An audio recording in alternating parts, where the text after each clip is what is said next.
같이 하시겠습니다.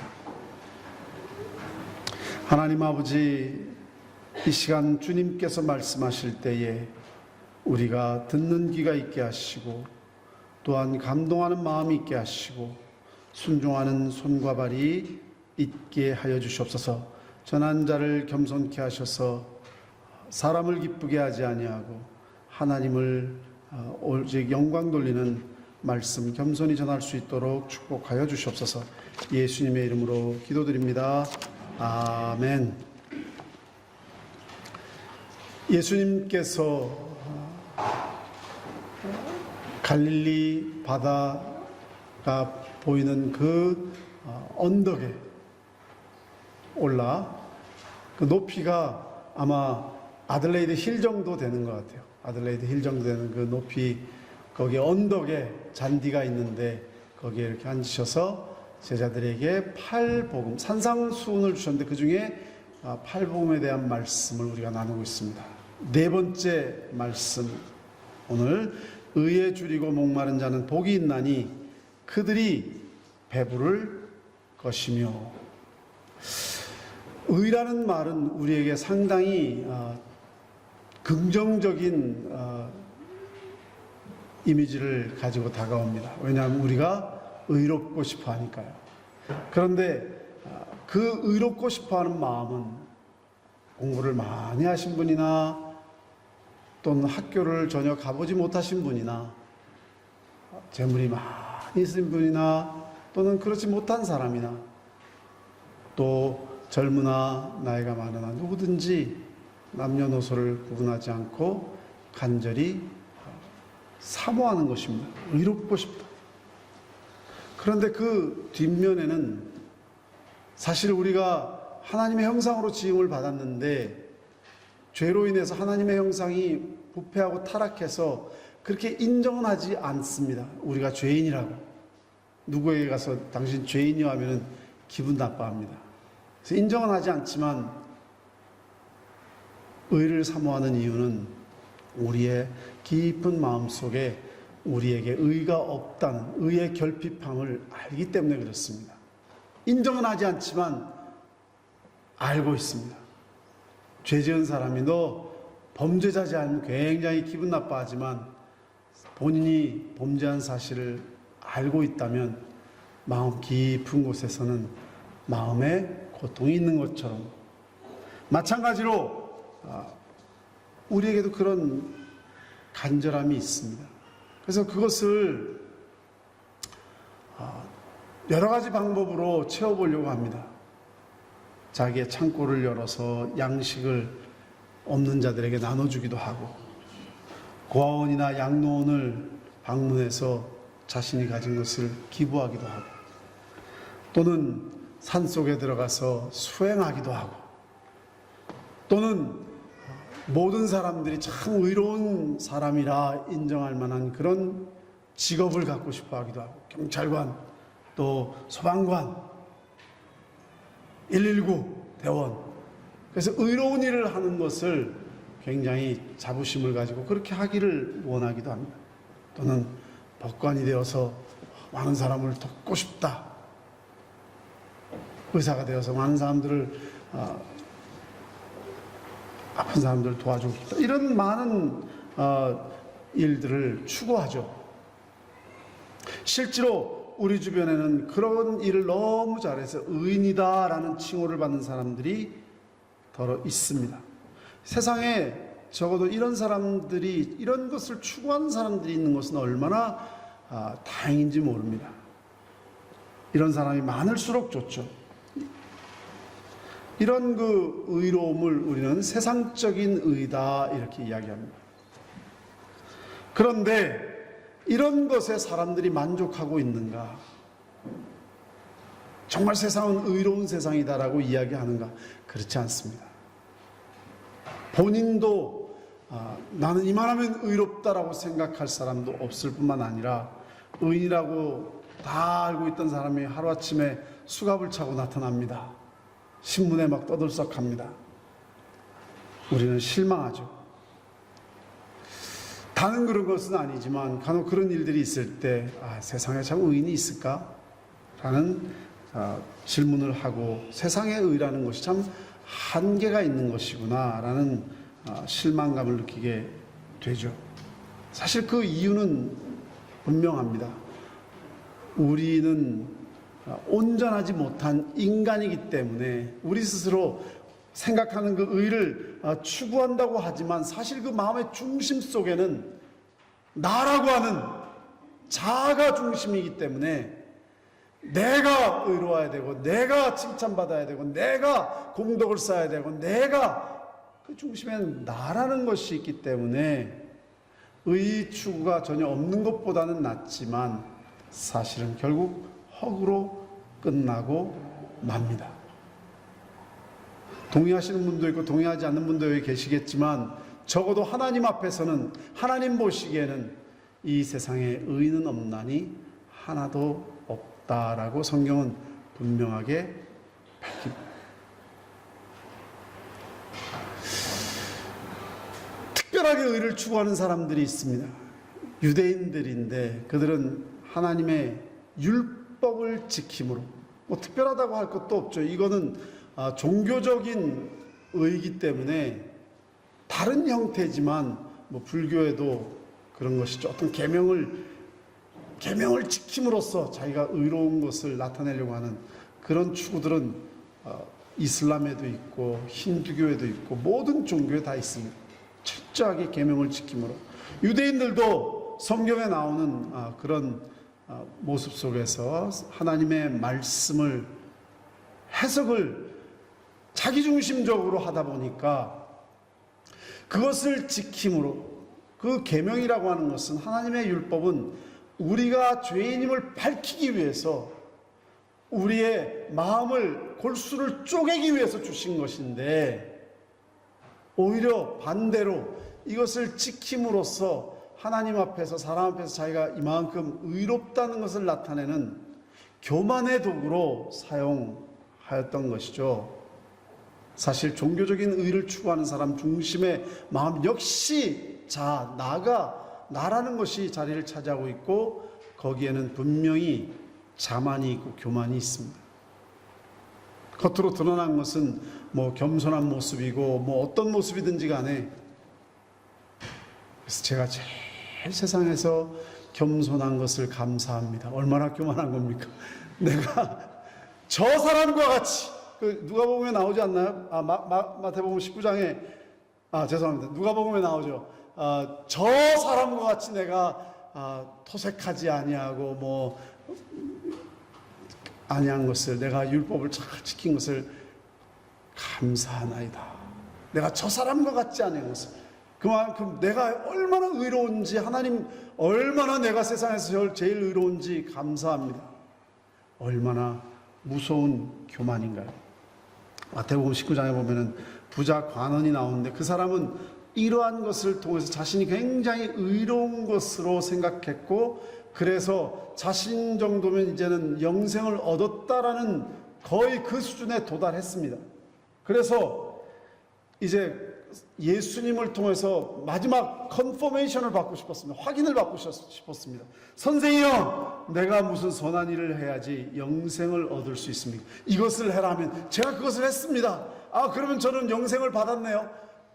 확인하기 위해서 그런 질문을 합니다. 아니다 다를까 예수님께서 계명을 지켜라. 옳거니 올 게 왔구나. 제가 계명을 다 지켰습니다. 그러면 이제 더 이상 하실 말씀 없죠? 가서 내 소유를 다 팔아 가난한 사람에게 나눠주고 나를 따르라.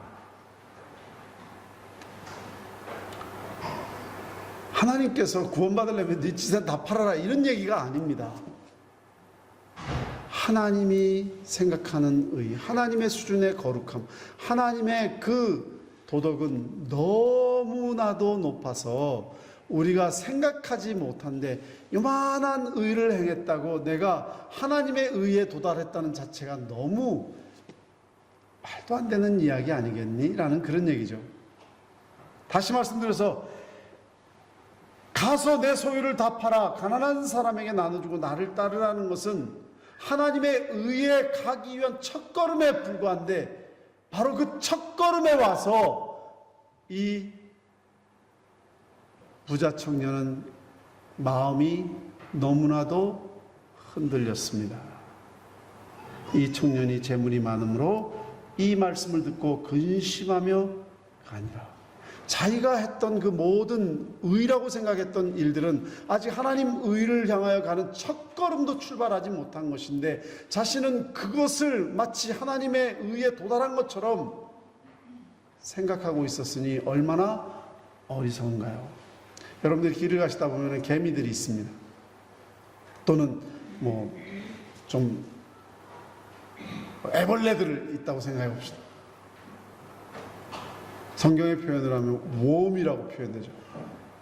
벌레 또는 구데기 이런 표현을 성경에도 사용하고 있습니다.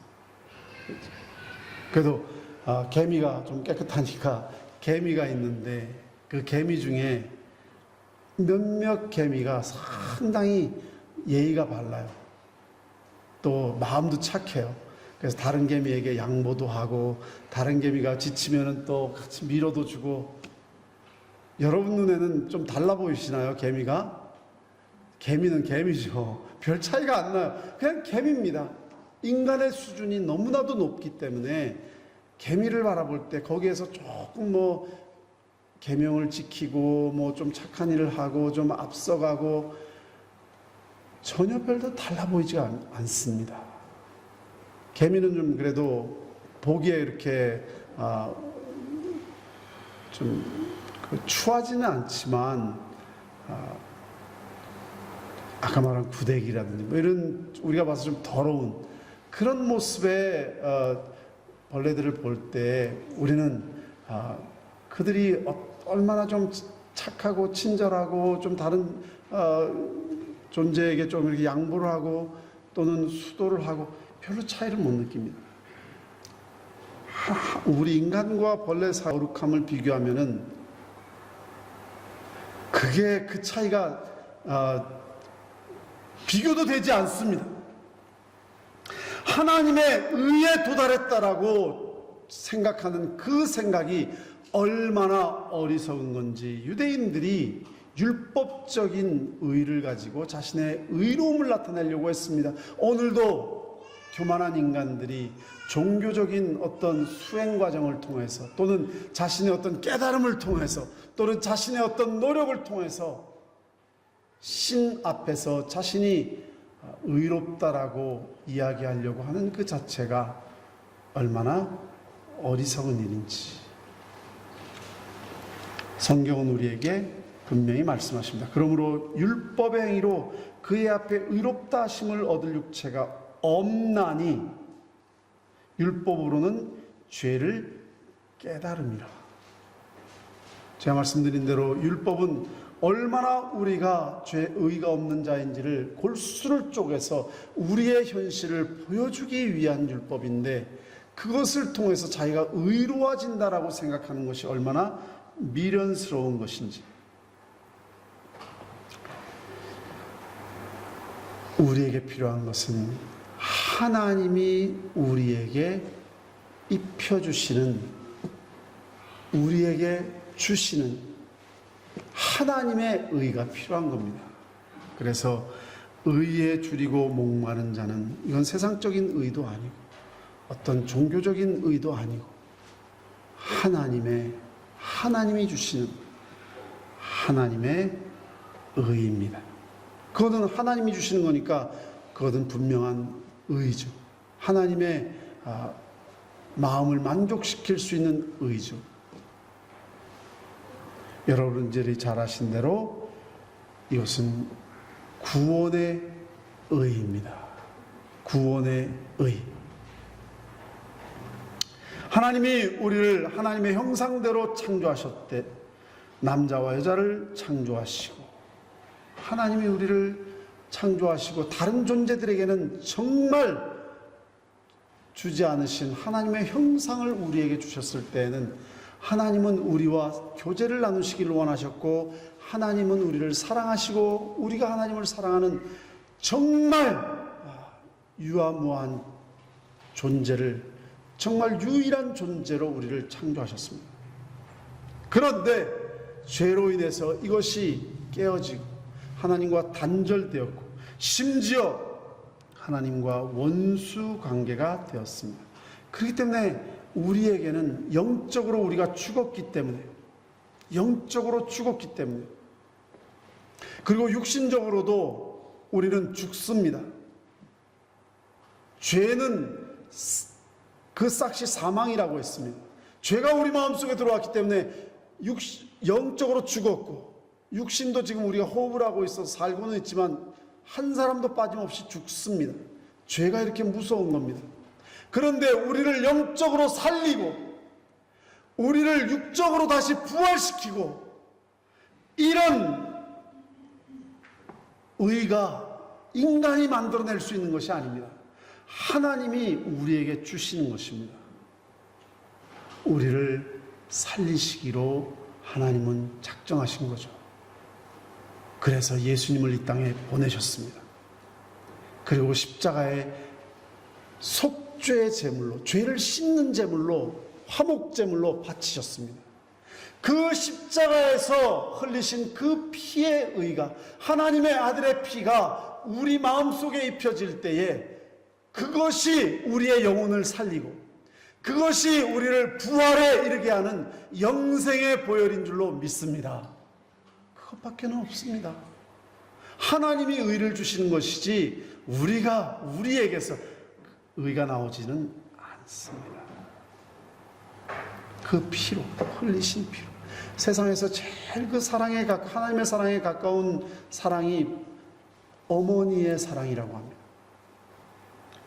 맥스 루카도라고 하는 분이 천국의 갈채라는 책을 썼는데, 그 중에 재미있는 사실의 내용을 인용하고 있습니다. 1988년도 12월 7일에 아르메니아에서 일어난 최악의 지진 기억하시나요? 제 기억으로 한 5만 명 정도가 죽은 걸로 아는데, 제 기억이 맞다면 찾아보진 않았지만, 굉장히 많은 사람이 죽었어요. 그 지진에서 많은 사람이 죽어갔는데, 거기 엄마하고 딸이 같이 건물이 무너지면서 지하실로 팍 떨어지면서 거기에 갇혀버렸습니다. 근데 아이가 엄마를 계속 불렀습니다. 그 목소리가 있어서 이 아이를 두고는 죽을 수 없다는 생각에 끝까지 버팁니다, 어머니가. 그런데 아이가 하루 이틀 지나면서 엄마, 목이 말라요. 목이 말라 죽겠어요. 옆에서 죽어가는 딸이 목마르다고 하는데 그 어머니의 심정이 어땠겠습니까? 자신의 목마름은 이거는 뭐 생각할 겨를도 없고, 엄마 목말라요. 8일이 지났습니다. 4살 딸 아이, 그의 이름은 가이안이었습니다. 몇 톤이 되는 그 콘크리트가 자신 위에 쏟아졌기 때문에 살 가능성이 없습니다. 그때 엄마의 머릿속에 어느 날 그 TV에서 북극 탐험가들이 동료가 목말라서 죽어갈 때 피를, 자신의 그 몸에 상처를 내서 그 피를 친구에게 먹여서 살렸던 그것이 생각이 났습니다. 그래서 이 엄마가 자신의 집게 손가락을 깨뭅니다. 그래서 피를 흘리는데 그녀의 딸의 입에다가 그 자신의 피를 먹게 합니다. 이제 그 피가 또 잘 안 나오니까 또 다른 손가락을 또 깨트립니다. 또 다른 손가락. 이 피가 자기의 딸에게 유일한 희망이라는 것을 알았을 때 엄마는 자기 몸의 상처를 전혀 생각하지 않고 자신의 피를 아이에게 먹였습니다.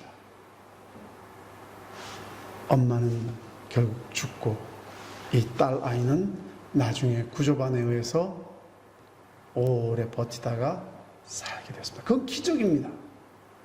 다 죽은 줄 알았는데. 여러분, 목이 말라 죽겠어요? 물이 먹고 싶어요? 이것이 죄로 인해서 의가 없는 인간이 마지막 하나님 심판을 받아 마귀와 더불어서 지옥에 떨어지기 전에 지옥에 떨어지며 우리 자신들이 외칠 소리입니다. 예수님께서 십자가에서 목이 마르다라고 하셨을 때 그 비명은 우리 자신들이 지옥에 떨어지며 우리 죄로 인해서, 예수님은 죄가 없으신 분입니다. 죄는 우리에게 있습니다. 우리 죄로 인해서 지옥의 문을 붙잡고 외칠 소리가 그 곤고함의 외침입니다. 그런데 우리 주님은 생명의 피로 우리의 목마름을 채우셨습니다. 그래서 어머니의 사랑이 하나님의 사랑하고 제일 가깝지 않을까라는 생각을 합니다. 이것은 죄사함을 얻게 하려고 많은 사람을 위하여 흘리는 나의 피, 죽어가는 우리를 살리는, 우리에게 참 구원의 은혜를 주시는 언약의 피니라. 그리고 우리에게 그 피를 기념하라고 했습니다. 누가복음 22장 20절에 저녁 먹은 후에 잔도 그와 같이 하여 이르시되 이 잔은 내 피로 세우는 새 언약이니 곧 너희를 위하여 붓는 것이니라. 다음 달에 우리가 부활절날 같이 이제 성찬을 나눌 겁니다. 우리를 위해서 살리시기 위해서 주신 피를 잊어버리지 않기 위해서 그것을 마시고 또 마시면서 우리가 그 피를 기억하는 것이죠. 하나님은 자기 의로 가득 차다고 생각하는 바리새인 같은 자를 찾으시는 것이 아니라 그런 착각, 그런 교만, 그런 자만 속에 빠지신 자들을 찾으시는 것이 아니라 하나님, 제 목이 마릅니다. 하나님 없이는 단 한순간도 살 수 없습니다. 라고 간절하게 하나님을, 그 의를 사모하는 세리와 같은 사람을 찾고 계시는 것이죠. 그래서 의에 줄이고 목마른 자는 복이 있나니. 잠언 8장 17절 말씀을 보니까 나를 사랑하는 자들이 나의 사랑을 입으며 나를 간절히 찾는 자가 나를 만날 것이니라. 주님을 사모하시는, 주님의 의를 사모하시는 여러분들이 되시기를 주님의 이름으로 축원합니다. 제가 주일학교 때 썬다싱에 대한 이야기를 많이 들었어요. 근데 요새는 주일학교에서 왜 그런 얘기를 많이 안 하는지 모르겠어요. 사두 썬다싱 이야기 얼마나 재밌게 들었는지 몰라요. 인도가 어딘지도 모르면서 들었죠. 인도에 참 그 시크 교도의 가정에서 태어난 그 썬다싱이라는, 시크 교도 하면 여러분 요즘 길에서 이렇게 머리에 쓰고 다니는, 인도 사람 중에서 머리 이렇게 터번 쓰고 다니는 분들 있잖아요. 덩치가 커요. 그분들은 북쪽 그 인도 사람들이기 때문에 아주 그 시크 교도 가정에서 그 어머니는 매일 그 덕망 높은 스님들과 교제하는 것을 너무 좋아했기 때문에 매일 스님들이 드나드는 굉장히 시크 교의 깊은 신앙을 가진 가정에서 태어났습니다. 그런데 초등학교를, 소학교를 썬다싱은 기독교 학교를 갑니다. 그러니까 선교사가 세운 학교를 보내는 거죠. 무슨 뭐 영어 때문에 보내는지 그런 이유가 있어 보냅니다. 거기에 그 인도 사람들이. 성경과 기도를 가르치는 사람들을, 선생님들을 굉장히 마음속에 미워하기 시작합니다. 그래서 교장 선생님을 일부러 찾아가서 성경 한 권을 갖고 싶다고 하니까 교장 선생님이 얼마나 기쁘셨겠어요. 성경을 구해다가 줬더니 친구들을 다 집에 모아놓고 친구들 본 앞에서 성경을 쫙쫙 찢었습니다. 그만큼 마음속에 분노가 있는 거죠. 기독교에 대해서. 기독교에 대한 반항심이 굉장히 컸습니다. 그런데 자신이 정작 몸을 담고 있는 힌두교에서는 힌두교 교리가 너무 복잡해요. 진짜 속된 말로 헷갈립니다. 아무리 저도 좀 이해해 보려고 공부를 해도 뭐 답이 없어요. 답이. 선다싱도 똑같았던 것 같습니다. 그냥 보니 방황을 합니다. 덕망 높은 스님을 찾아가서 영적인 갈급함을 해결해 보려고 했지만 답을 얻지 못하고, 또 다른 수도를 통해서 진리를 얻어보려고 했지만 그래도 못 찾고, 자신이 언젠가 찢어버린 성경에서 도움을 받을 수 있을까 생각해서 다시 성경을 구해서 성경을 진지하게 읽기 시작했는데 그 성경이 그의 마음을 두드리기 시작했습니다. 근데 감동은 왔지만 마음에 정말 영적인 갈급함을 해소할 수가 없었습니다. 그래서 내가 참 신을 찾지 못하면 내가 죽겠다, 이런 결심을 합니다. 그래서 3일 금식을 하고 골방에서 결사적으로 부르짖습니다. 신이여, 당신이 살아있다면 좀 만나 주십시오. 좀 보여주십시오. 밤 열차가 지나가는데 다음 열차는 새벽 5시 급행 열차가 지나는데 만약에 새벽까지 5시까지 만약에 나에게 보여주시지 않으면 나는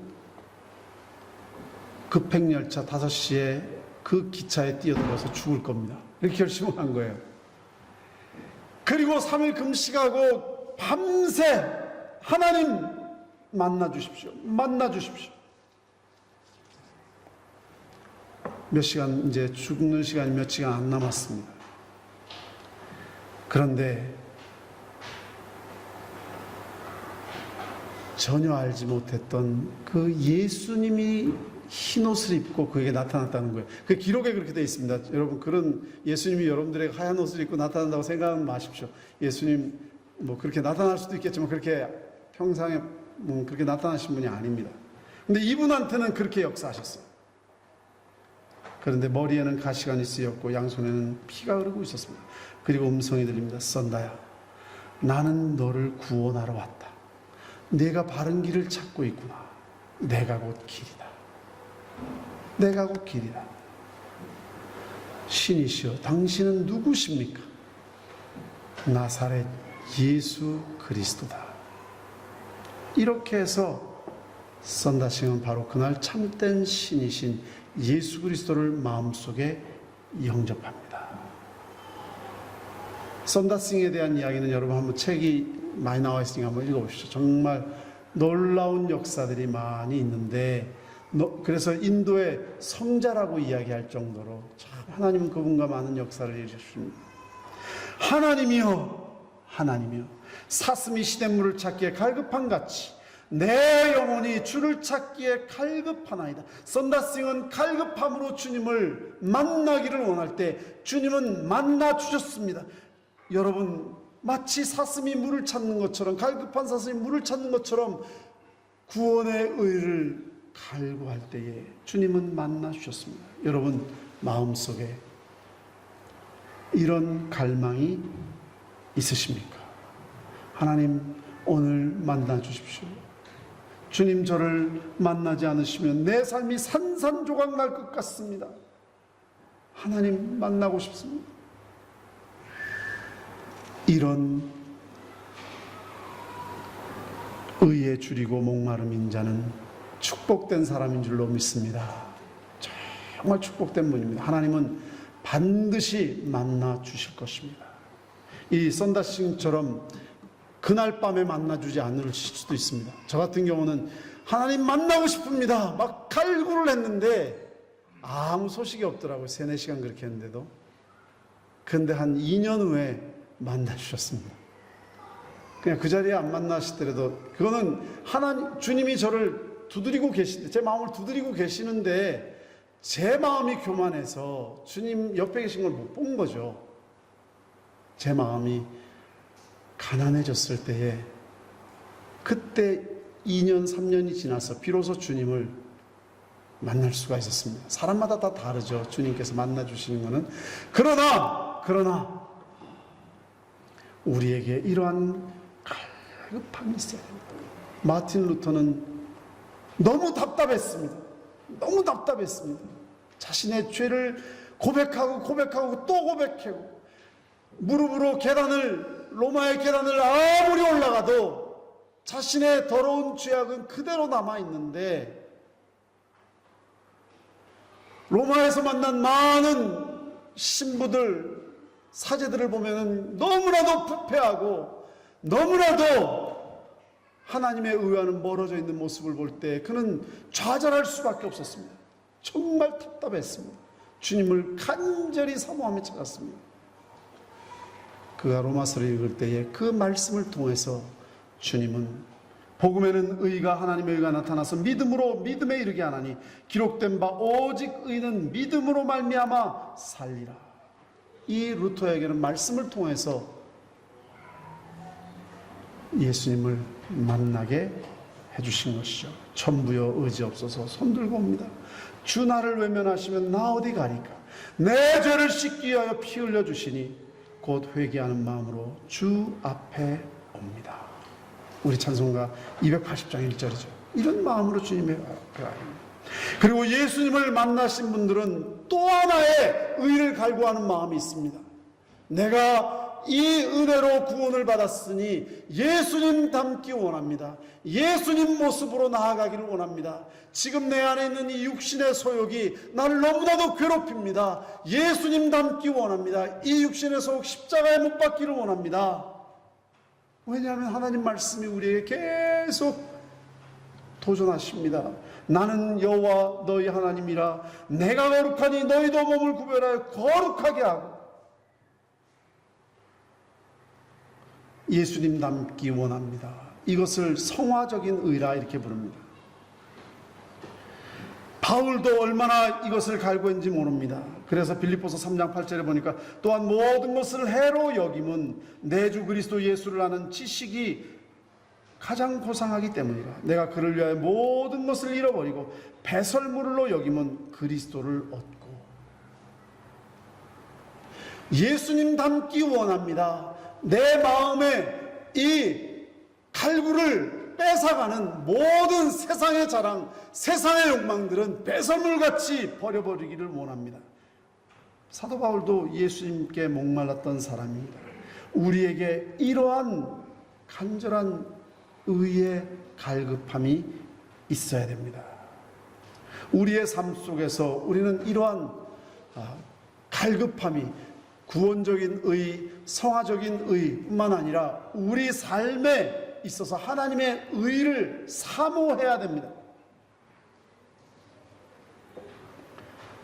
우리는 이 세상에서 살면서 세상에 많이 물들이고 길들여져 있습니다.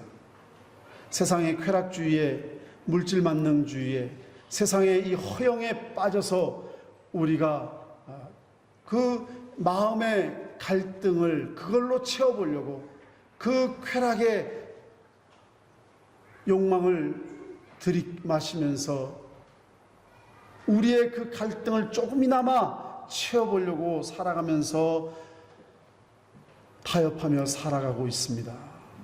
그러나 이러한 죄악의 즐거움은 잠깐이라 말씀하셨습니다. 시편 90편 5절에 보니까 주께서 저희를 홍수처럼 쓸어 가시나이다. 저희는 잠깐 자는 자 같으며 아침에 돋는 풀 같으니이다. 베드로전서 1장 24절 보니까 그러므로 모든 육체는 풀과 같고 모든 영광이 풀의 꽃과 같으니 풀은 마르고 꽃은 떨어지되.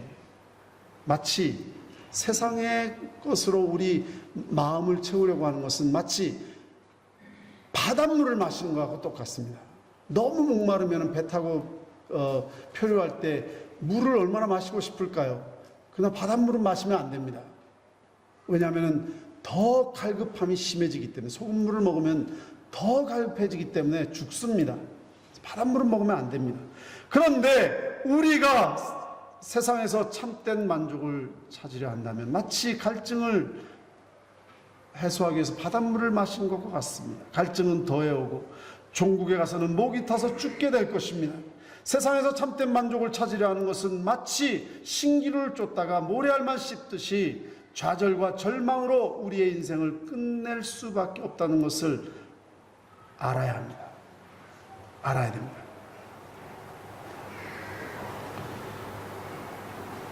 니콜라스 베르그루엔이라고는 51세 미혼 남성이 있는데 유택의 혈통을 가진 사람으로서 마르크스주의에 심취합니다.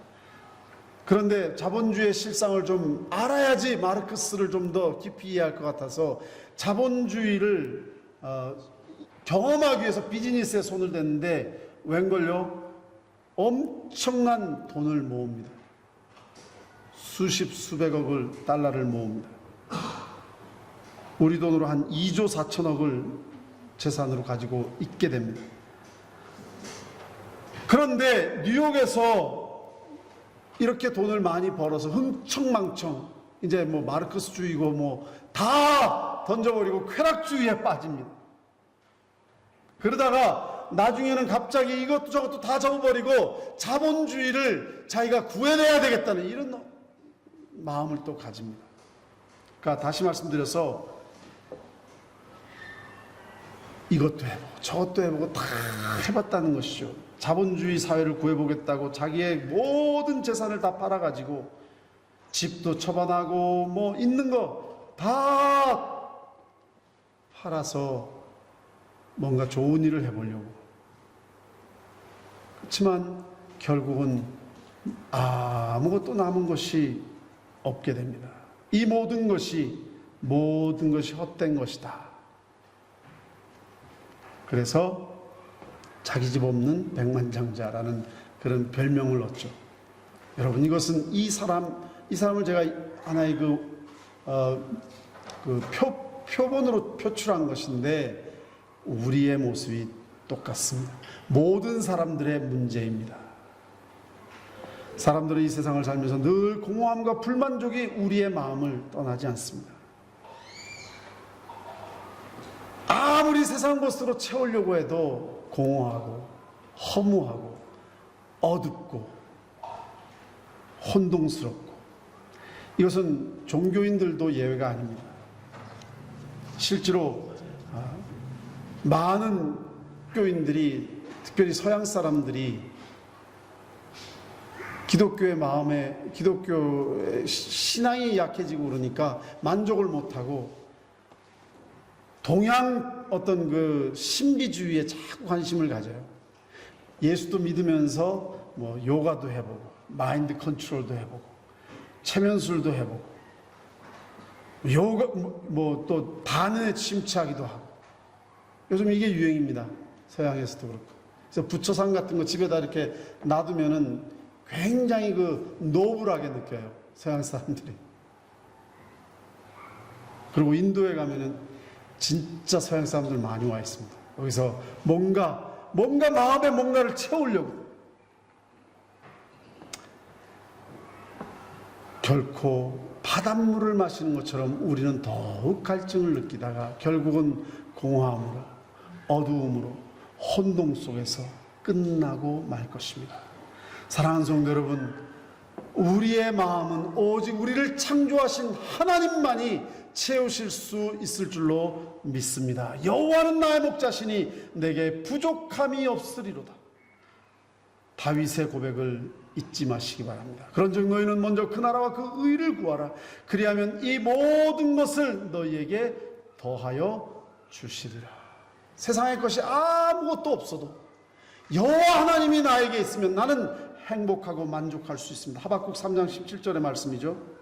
나에게 무화과 나무가 무성하지 못하고 포도나무 열매가 없고 감람나무에 소출효가 아무것도 없다 할지라도 나의 구원의 하나님으로 말미암아 나는 기뻐하리로다. 사랑하는 성도 여러분, 여러분들에게는 이 하나님을 향한 간절한 갈구함이 있으십니까? 아니면 지금 마음속에 세상을 향한 갈급함이 있고 목마름이 있으십니까?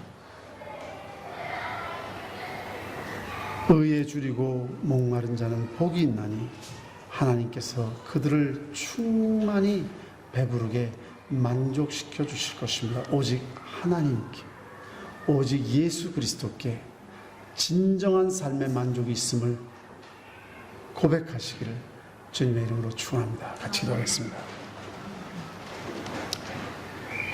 누구든지 목마르거든 내게서 와서 마시라. 나를 믿는 자는 성경의 이름과 같이 그 배에서 생수의 강이 흘러나오리라.